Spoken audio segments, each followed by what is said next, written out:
Earlier in August, Andrew Tate was released from house arrest ahead of his trial for rape and sex trafficking charges. Tate and his brother Tristan deny all wrongdoing, but a BBC investigation has uncovered evidence that dozens of women were groomed for online sex work by members of his so-called War Room Telegram group. If, by some miracle, you don't know who Andrew Tate is, this is the basic biography. He's a kickboxer turned influencer who's claimed at various times to be a millionaire, a billionaire, and even the world's first trillionaire. He runs an online course aimed at young men, promising to teach them the skills of wealth creation and self-improvement. But Andrew Tate's worldview is a lot more than preaching the gospel of hard work and self-belief. At its core, the Andrew Tate philosophy is about the domination and exploitation of women. Before his arrest for sex trafficking and rape, Tate boasted of having 75 women performing online sex work and passing on their earnings to him. His strategy for recruitment follows the blueprint of the so-called lover boy method of grooming. In a now deleted page from his website, Tate boasted that my job was to meet a girl, go on a few dates, sleep with her, test if she's quality, get her to fall in love with me to where she'd do anything I say, and then get her on webcam so we could become rich together. Like I said, Andrew Tate and his brother Tristan Tate deny all allegations of wrongdoing. However, members of Andrew Tate's War Room group, which costs $8,000 a year to join, are seemingly very relaxed about participating in illegal activity. They run a course that purports to teach men how to groom women into sex work. They call it their PhD program, which stands for Pimpin' Hose Degree. This is from the BBC's investigation. One post sent by a leading member who uses the alias Joe Lampton described how he reacted to a complaint from a woman who worked for him. I took her keyboard and hit her in the head with it, the message read.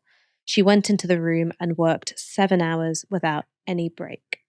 The BBC's investigation found that there's one War Room member that seems to be the main driving force and leader of the group's activities. He goes by the alias Iggy Semmelweis, and many of his contributions focus on how to employ manipulative, coercive, and outright abusive strategies to get women to do what War Room members want them to do. Here's one of his messages. We deliberately reduce attention and note if she chases. Then we set up a coffee date and execute a move to find out if she's willing to pay for our coffee and serve us.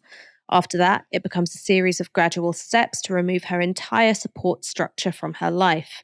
Then we punish her for transgression, real or imagined, by having her get our name tattooed on her, leaving her family's home, apartment, town, country, webcamming, stripping, walking the track for us, getting us girls, escalate, escalate, escalate. Just to be 100% clear, what's being described here is a form of abuse known as coercive control. It's a pattern of behavior that includes reality manipulation, humiliation, and deprivation of independence to keep someone under the control of their abuser. And in the UK, that's a criminal offence. The view of the ideal woman presented by Iggy Semmelweis is one where she's infantilized and totally lacking in any agency of her own. Here's another one of his messages. She doesn't even have a wallet. Why do I need one, Daddy? I can't count it anyways. Isolating her from her family, friends, past is the kindest thing you can do for her if you are taking responsibility for having sole authority over her.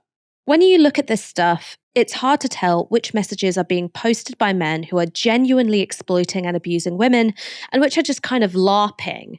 By that I mean using the internet and the anonymity that it affords to construct a fantasy world in which you're much more powerful, desirable, and wealthy than you actually are in real life.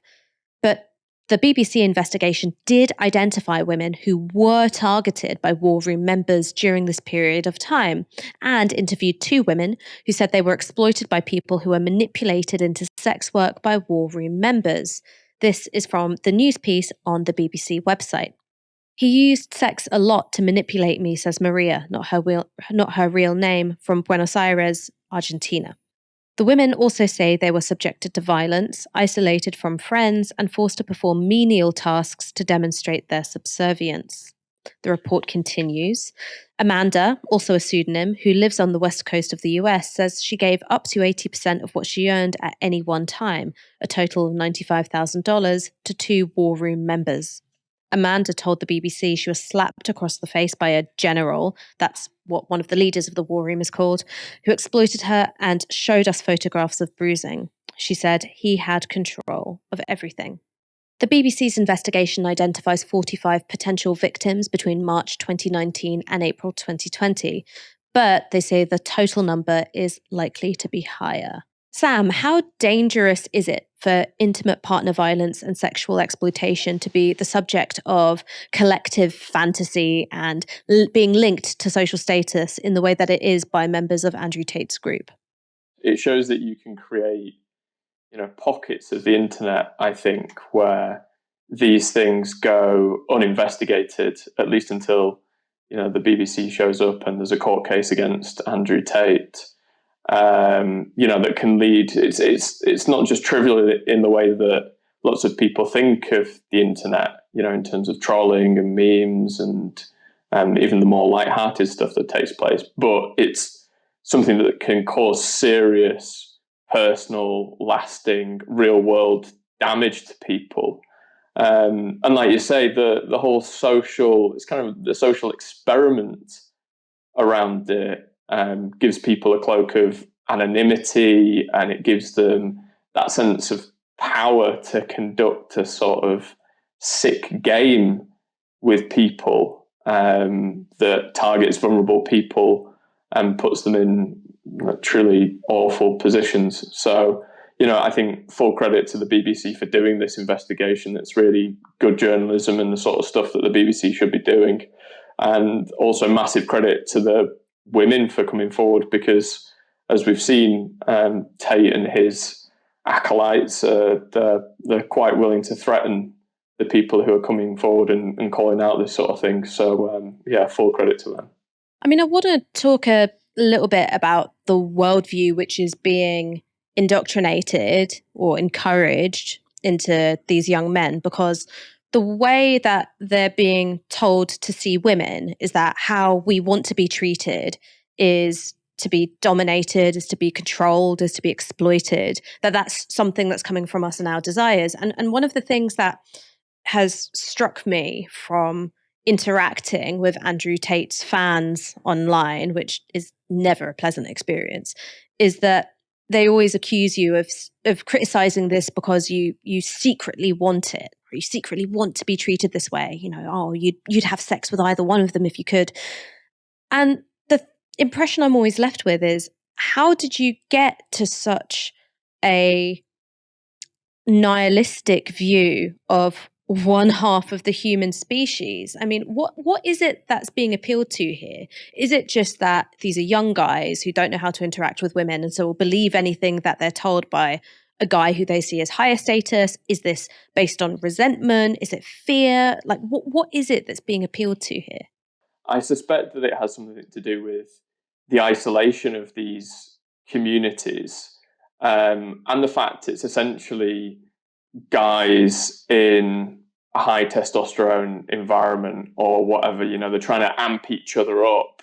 It's like, guys talking to guys about something that they don't really know about, they're not willing to question, and it becomes that sort of, macho competition between them that bears little reality to the outside world. It's simply trying to thump one's chest as loudly as possible and to appeal to the other men in the group.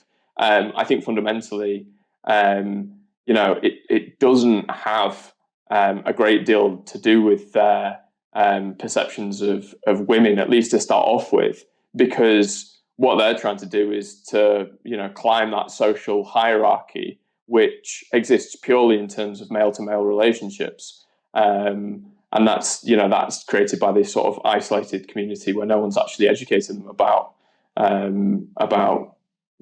to behave as a human being.